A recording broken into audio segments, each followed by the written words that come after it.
Hey guys, Julie, welcome back to 23 Minutes with Galpo and Dawa. Today we are talking about a very special author, Abdul Ghani Sheikh. He's from Ladakh, and we are talking about his book called Forsaking Paradise. It's a collection of stories written way back in 80s and 90s. So before we get into the episode, I would just want to say that Dawa is not available today for hosting the episode due to some prior engagements. However, we have a very special guest here, and I'm sure you would love to be introduced to her.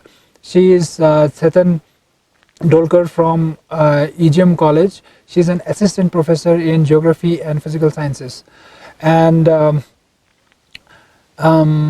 as a person, she is an avid reader, great fan of literature, and I would welcome her to the episode. Thank you, Kava, and I would like to thank Dawa also for inviting me to be part of this show. And I would love to talk about Abdul Ghani Sheikh. I am closely associated with him personally, Sure. and I would say I'm a big fan of his writings and his creative writing as well as non-creative, and he's of course we all know he's a renowned historian and a scholar based in Ladakh. Yeah. And most of his work is in Urdu. Unfortunately, I wish I could read Urdu and have access to his other works. Particularly, I feel the collection called Zojila Ke Aar Paar, Okay. and that's I feel it's very relevant to today's context. And of course, this is the only translated version of his original collection in Urdu. Yeah. It is translated by Ravina Agarwal. It's a collection of short stories, fiction, his fiction work, and more importantly, he is very inspiring and a very warm and welcoming person. And it's been quite a long years now. I have been associated with him. Okay. All right. And he's 80 plus, and he's still going, well with his reading and writing. He says that he works for like 5 hours a day at this age. He's 80 plus, so that's quite inspiring, and that's something which I feel every young Ladakhi should look up to. Yeah, and I remember you mentioning out of that 5 hours, he reads 4 hours, right? Yes. So, folks, that's the very crux of this episode. Yes. To promote reading as a culture among our youth and the viewership. So, Abdul Ghani Sheikh, despite being around 86 years of age, he reads every day for 4 hours. That's amazing. Still going really, well. And as a young person, he was influenced by socialism, and then he got influenced by progressive Urdu writers. Okay. And one more thing is that because he belongs to a very pluralistic background, and living with friends from Buddhist family, having relatives in Buddhist family, he belongs to a Muslim family, and then he has brothers across the border. That gives him a very unique position to write. When we talk about this book, the title itself is very relevant in current context, I feel. As they say, writer lives in a time which is well ahead of himself, and so this Forsaking Paradise is completely, I think, it's so relevant in today's context. Particularly after administrative reorganization, we still feel there are certain constitutional safeguards that needs to be put in place, and any other protected mechanism for that matter should be put in place. Otherwise, this forsaking is going to be accelerated in coming years. This is the concern. Yeah. So to be fair, I know him as an acquaintance. I met him a couple of times, and I've read his other works, in the sense non-fiction, and for me it was very first exposure to a fiction work written by a Ladakhi. Right. So I mean, as a reader, I was also amazed, how Ghani Sheikh does justice to the form of the art, though he writes more often on history and non-fiction, but then he treated very well in this book as far as fiction is concerned. And I mean, from the very first story, it is a flash story, right? It's a story of a page or two. Right. So from the very first story itself, it kind of gripped me. Yeah. And he's a way of putting things up, and especially the endings of the stories are very touching, I would say, right. As a reader. So it came as a surprise to me also, for discovering a work of fiction, like me trying to be a fictional writer, coming from the generation which has now almost passed. It was very, very fantastic. Yeah. So I mean, out of the stories, Chetan, so we have around 12 stories in the collection. 12 right? stories in this collection. Yeah. So which are the stories that really leaved impression on your mind? Yeah. Before getting into stories, I would just want to highlight the point that his writings are very pragmatic. And at the same time it's ironic also, and with a tinge of realism and humanism. That human thread, it never get lost in his stories. It's there in every, even if it is a tragic story, it's a comic story, or in every sense, that humane side of the story, it comes, he seamlessly weaves those things. That's the plus very positive point about his writings. Yeah. So the most important story, I would say, is the story on communal disharmony and the story of partition. Yeah. Because that somehow reflects on all the trauma of fragmented relationships, fragmented families, fragmented friends, because of communal rift and because of partition. Those are all human created, as he says, it is a human created wind which sweeps everything. So when we see in the context of today, like communal rift, it's undoubtedly it's widening, and more dynamism is going to come in in coming times. Because we have this periodic elections, and there are certain things which in a way widens that rift. So when we see that story, particularly The Wind, that is basically based on those days, that the social boycott days of I think 89 and 90s. Those days Ladakh went through a very turmoil kind of phase, and the brotherhood and the shared history and shared the community feeling was shaken up at that time. I mean, so that touched me in a way. In a way. I mean, for me, now our generation hasn't seen the communal rifts of 1989, right? We haven't lived it. Right. We are, I think, aftermaths of, or the rain shadow of that, period of time when majority Buddhists and Muslim, they came at a very close encounter, right?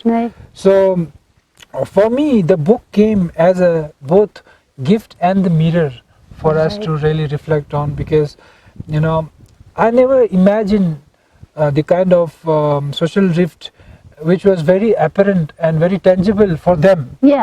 True. And how the author actually tells that episode of that dark, agony, age of Ladakh, and brings it out beautifully. And like you said, the humanism, the thread that he always carries in every mood and genre of work is very, very relevant, because how can you portray humanism, compassion and love when such rifts and such very inhuman acts were being committed here in Ladakh, right? So for us as a generation, our generation and the millennials, this work really has that weight of teaching us, showing the mirror, and maybe like cautioning us for the future that we are, getting into, in we are terms of embarking upon confidence. it. Right.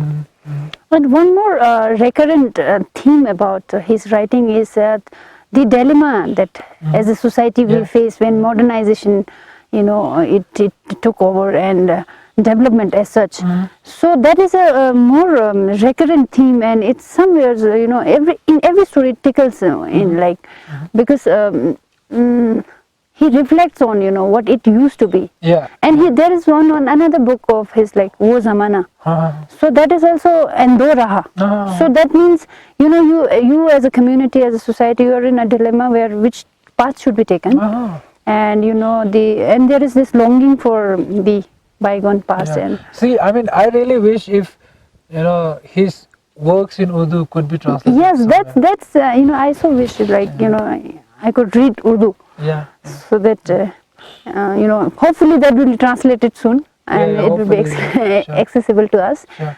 Yeah. So and one more story which is very interesting, and it comes through this development thing, is a portrait, right? Yeah. Because there's this old man, he, out of his greed, he's getting himself exhausted to a point, he collapsed to the ground to never raise up. And so basically, I metaphorically I see this reckless kind of a race for wealth. Yeah, for the benefit of viewers, just give the little background of the story. So this guy is in the portrait. It's a very short story.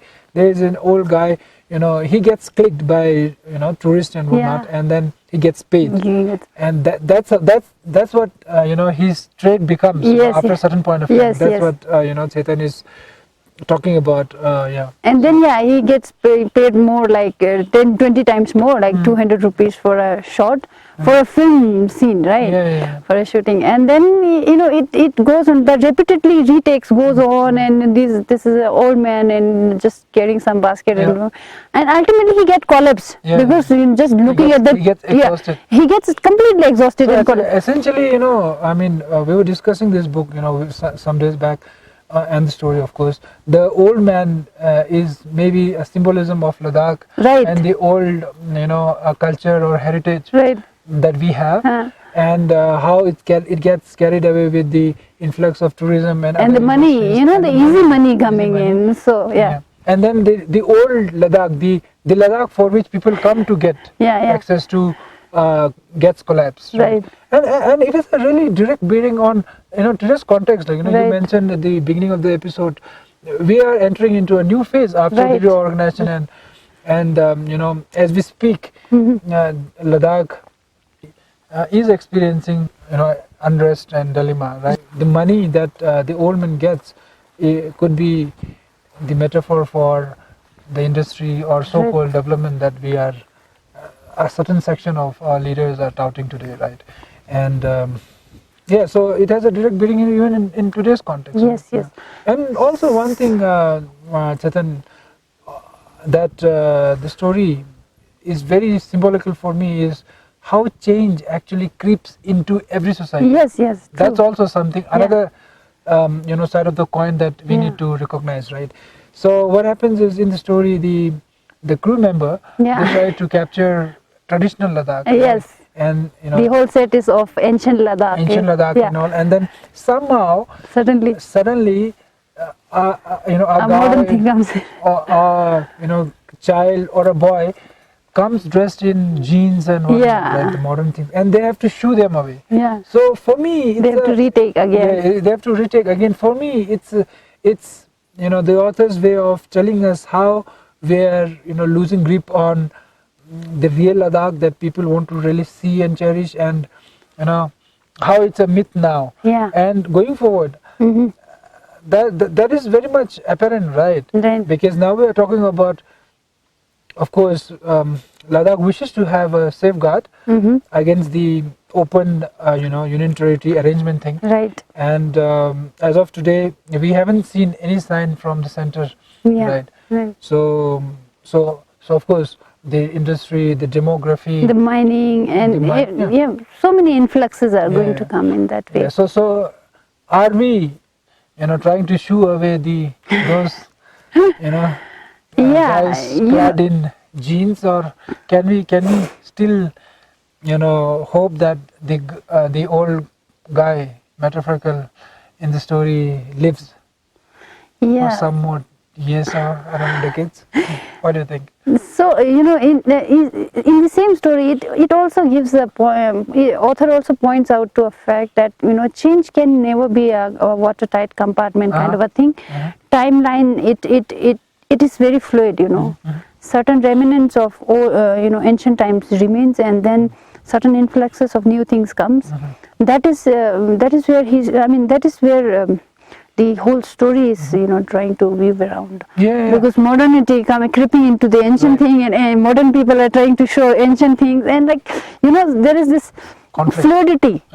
It cannot be it's porous. It cannot be like compartmentalized. However, Chetan, agreeing to the fact that change is eminent to our life, it is also essential for us to reflect the rate of change that we are talking about. Yeah, of course. Now, that's very important. In Ghani Sheikh's time, it was one crew for that shoot, right?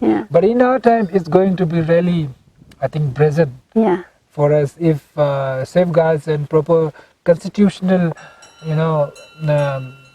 rights and and on similar theme, there is one more story which is longer, in which he is basically talking about the newly created infrastructure of Leh.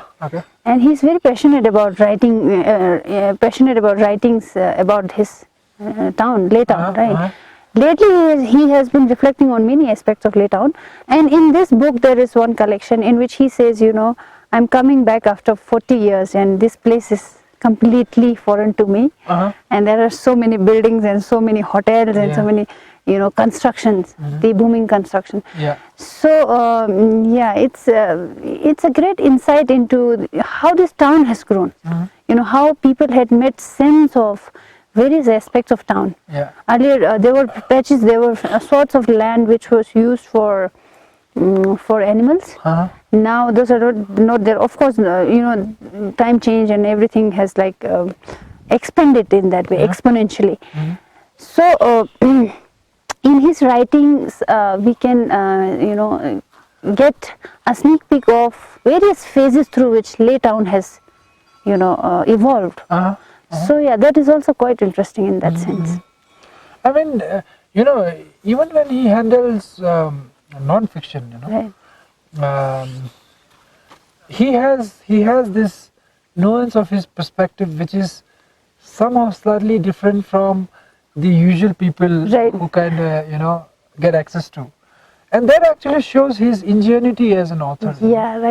And every take that he comes up with, whether it is a page's work or a book, I think he has this angle of looking at it from a very different perspective, and I think that's his value addition towards the literature of Ladakh and society. One very important story in this is that one nation, two stories. That story is based on partition and how brothers got locked up in the other territories, and it is completely very, what should I say? I don't have words to express that story is really really touching in that sense. Similarly, like the other one also, the trunk. The trunk, So this one trunk which a kid from Yarkand, right now it's Xinjiang in China. He leaves that trunk here in Ladakh with his friend, so that he could pick it up later, right? And then how that trunk plays a very symbolical role of shattered dreams, broken relationships, and how the characters involved, they still linger on that association, that brotherhood, that relationship that they shared as child, right? That's amazing. And I mean, every story has beautiful ending. I love that. What do you think about those things? His stories. Basically, it's. I think it's a positive point of an author in which he views certain very small aspects which is seemingly insignificant. But they can bring it in stories. For example, in all this collection, he's talking about students who are going out, right? Yeah. And that is one of the what should I say, inception of change, yet the force of change.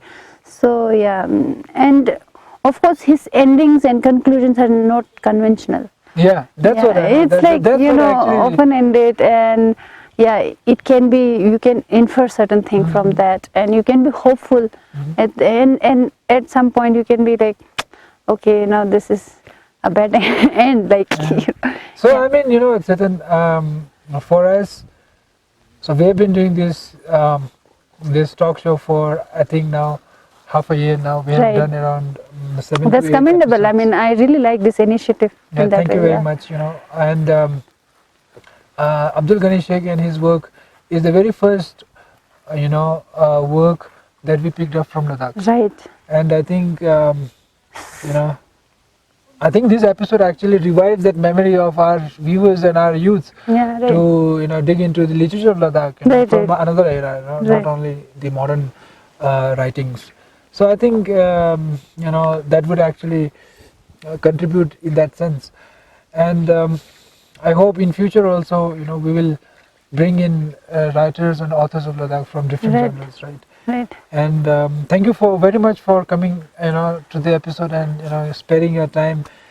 And Thank you so much. It's my pleasure. Yeah. Thank you so much.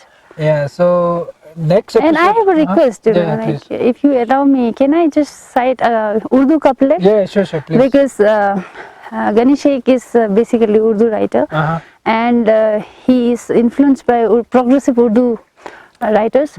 So, and I remember he told me that Faiz Ahmad Faiz, he is his like favorite kind of shair, and a Lahori poet, and I tried to pick up a couplet which goes with Ghani Sheikh's pen, kalam, So it goes like, हम परवरिश लो ओ कलम करते रहेंगे, जो दिल पे गुजरती है वो रकम करते रहेंगे. That means रकम is to put on record. Yeah.